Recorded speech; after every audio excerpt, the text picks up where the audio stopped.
I don't understand the question. It's I'd the gap between the investors and companies about the time frame about investment or capital share repurchase or dividend. So how to I see the idea that corporations have a longer horizon than investors and do. Investor has so I would like to hear the gap, how to fill the gap. Look, I think that one of the inefficiencies in the market is investors are generically too short-term oriented. And I think that time arbitrage is one of the best inefficiencies in the market. You know, there's lots of investors that if you say, hey, this stock isn't going to go up in the next 6 months, they're going to say, well, then why should I buy it? I can wait 6 months and I can buy it then because I really want to buy it just during the period that it goes up.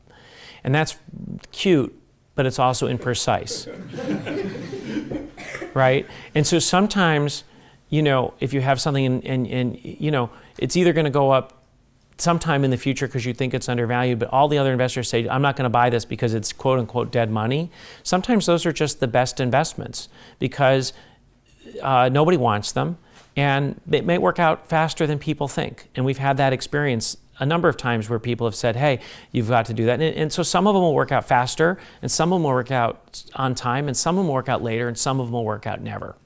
Now, relating to the difference of opinions then between what shareholders want and what companies want, there's a natural tension there, but there's also a large agency difference, right? Because the career and the incentives of corporate managers is not always aligned with value creation, and it's not always a question of the investors being on the short term and the management being on the long term, right? If the management's job is to simply make sure that the company is solvent, right? Because as long as they're solvent, they'll get their pension, then there's no incentive to ever take any risk, right? And you do run into managers where that's essentially their agenda. There's other times where you have a company that has a well thought out strategy that's going to create compounding value over a period of time and needs its capital for whatever it's doing and to just have time to do its research, its development, its market growth and so forth and execute its strategy. And the management should essentially be left alone to do that.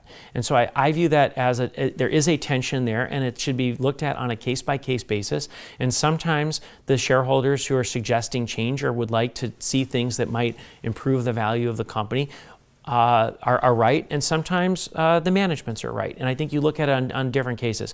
When we get involved, which is very rare in terms of pushing an agenda, our view is invariably that if it doesn't help in both the short term, the intermediate term, and the long term, then it's not a good solution to what the problem is. And so the few times that we've stood up and advocated for something, we've been of the view that it would be beneficial to the company regardless of what the horizon is.